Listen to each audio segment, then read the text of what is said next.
Hi, so I made a video for you all about materials that you can use, either those that you can find around your house or you can buy to make some art with me. I made the video about a week ago, and already unfortunately things have moved on really fast here in the UK and around the world. So we now find ourselves in a position in many countries where we can't go to the shops except to buy essential supplies, and art materials are not considered essential supplies. So if you do want to buy any of the materials that I cover in the video, then you're going to have to order them online. So I just wanted to mention that, because in the video I talk about going to the shops to get them and you can't. So just to update you on that. Also to say that please stay to the end of the video, because there's a blooper reel at the end, some outtakes when things didn't quite go to plan when I was making my video. So you might want to enjoy watching those after you've seen me cover the materials that we can be using. Okay, thanks for watching. I really hope you enjoyed the video and you find it super helpful. Take care, people. Bye. Hello, so in this video I'm going to show you some of the materials that you might have around your house, or you might like to order so that you can make some art alongside me. So starting off, things which are really useful are magazines. Any magazines that you have around your house, keep them, on newspapers. They're great for collage, and they're also great for inspiration and starting off painting. So I'm sure everybody will have some magazines, so that's a really good place to start. The next thing is that if you're going to make paintings or drawings or mixed media pieces, is you're going to need something to put the paintings on. I really like this mixed media paper because it's quite thick and it will withstand quite a lot of water. You can stick things onto it and that would work really well. So I'll give you the details of that.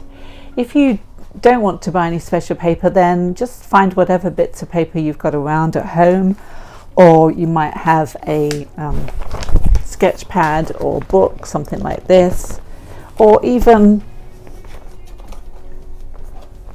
lined paper, doesn't really matter, but just something that you can work on and keep. I think one of the things I might do is actually just have a sketchbook which is kind of devoted to this time that we spend sort of in isolation, semi or absolute isolation, because I think it would be really interesting to look back on and see what we made during this time. So I'm going to take some of the paper now and show you some of the other materials that you can put on top of the paper. So here we go. Okay, so let's look at some materials then we might want to get hold of. So first of all, you're going to need some brushes if you want to use paint, and we can get a little set like this from, I think it is The Works, but all the links to materials I will give you. But it comes with about 10 different brushes, I think, and foams and things, and it's perfectly adequate for what we're going to be doing. You also, if you're going to use paint, need something to put the paint on. You can invest in a proper acrylic palette for acrylic paints, which is what we're going to use, or this is just a plastic disposable plate, or if you have an old china plate, that would also be perfectly okay. So what we'll do is we'll start with our paints, and I've just got on here some green paint and some red paint. You'll also want something to put your water in. This is an old M&S butter flapjack pot, but any old yogurt container, soup pots, they all make excellent containers for the water. So take some of the paint, and this is acrylic paint going on like that.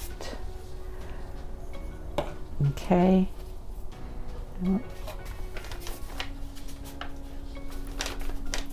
There we go. So we've got some paint, and what I'll do is I'll put in links to just kind of a really basic set of paints that you need, and really that is almost just red, blue and yellow. white and black also, and then we can pretty much paint anything we want with those colours. Optionally you can include other colours as well, but they can all be mixed like that. Some other things that you may want to have a look at, these are paint sticks, and they come in lots of colours, mainly sort of bright primary colours, and they're like a big sort of tube of lipstick or something, so you just sort of turn it and the paint comes up, and they're great. So they go on like this, and then within about 90 seconds they actually completely dry. So they're really good, and they come in nice chunky ones like that. And they also make these little mini ones as well, which are pretty good. I like these as well, so if you want to make more delicate lines you can do that and put these ones down.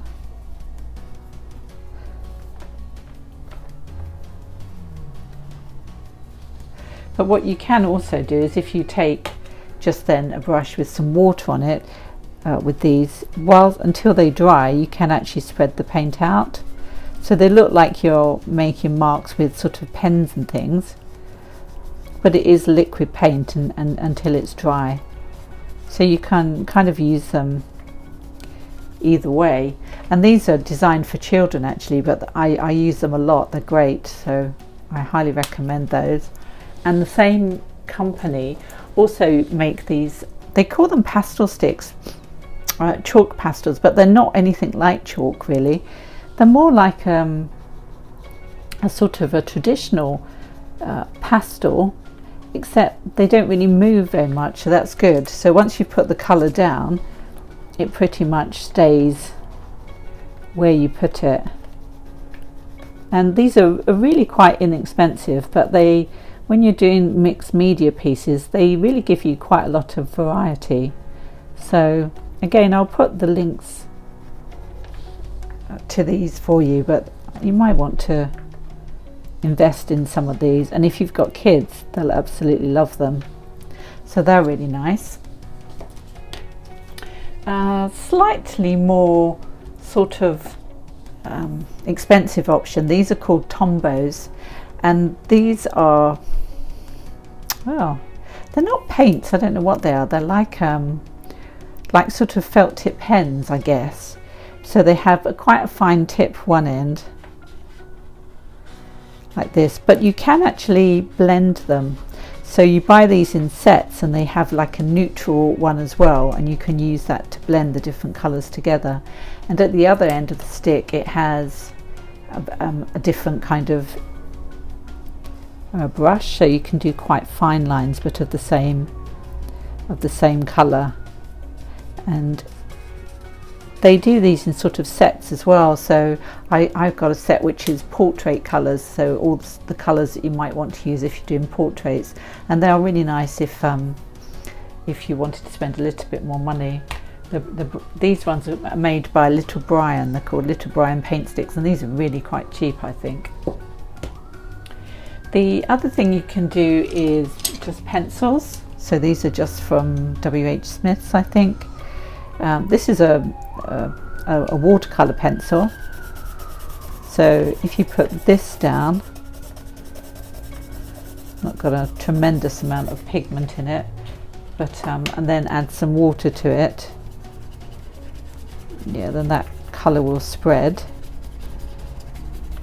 So it's watercolour pencils, and then these ones are just ordinary colour pencils, and they're quite nice. You may well have some of these at home already, especially if you've got children. You can raid their box and borrow some of the pencils, and then make art with the children. When mine were young, I used to love making art with my children. It was a really nice thing to do. So yes, just ordinary pencils. And these are really nice. These are just wax crayons, but they just again give you a very different mark, and when you use them with paint, I think the acrylic paint won't set over the top of it because they're nice, they're waxy, but you can put the crayon over the paint.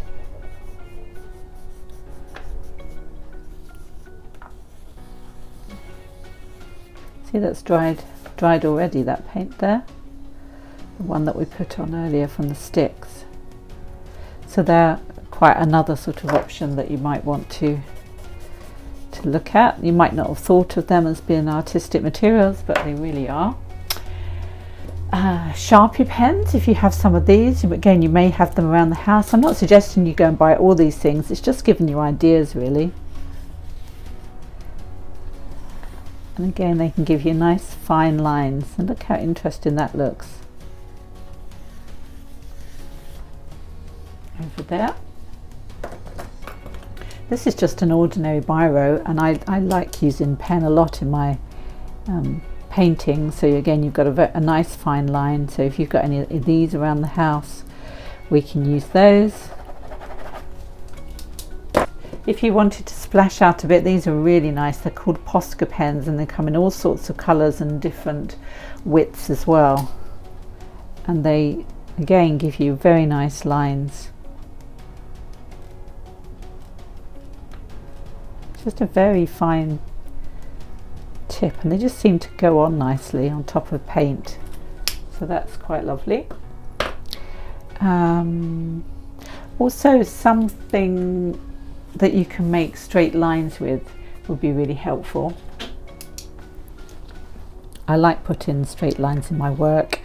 I can't draw them very well, so anything that's going to make a straight line, that's a bit of an old chopping board. In fact, obviously a ruler would work. You may have some stencils. These are quite nice as well for making different shapes and patterns. If you don't have any, just look around the house. So for example, if you take some little stones that you might have, pebbles, you might have these in your garden, you can just draw around these.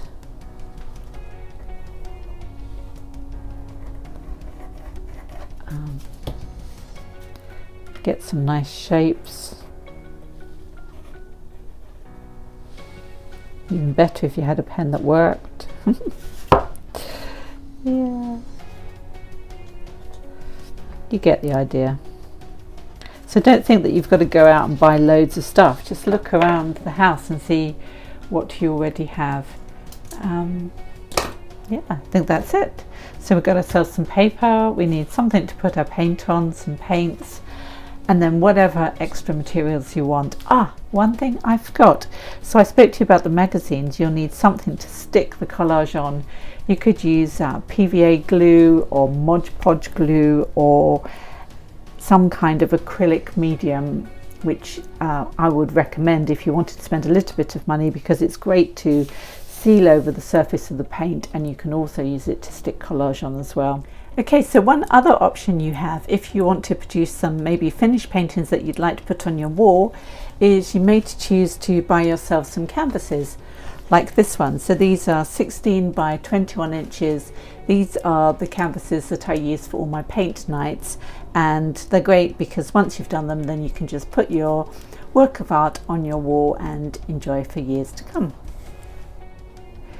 So I hope that gives you an idea of some of the materials that you can use to make artwork, and I would suggest start off with one or two different things. Make sure you've got some paper, something to put the paint on, some brushes, and maybe a couple of other things that you could start off with, and that would be perfectly okay. And if you get the bug and really enjoy it, then you can add things as you go along. But this is all about creativity, so look at what you've got around your house. You don't need to go out and spend a fortune to make artwork. Let's just have some fun with it and see what we can create together. Okay, look forward to seeing you in the next video. Thank you. Or materials that you could perhaps order online.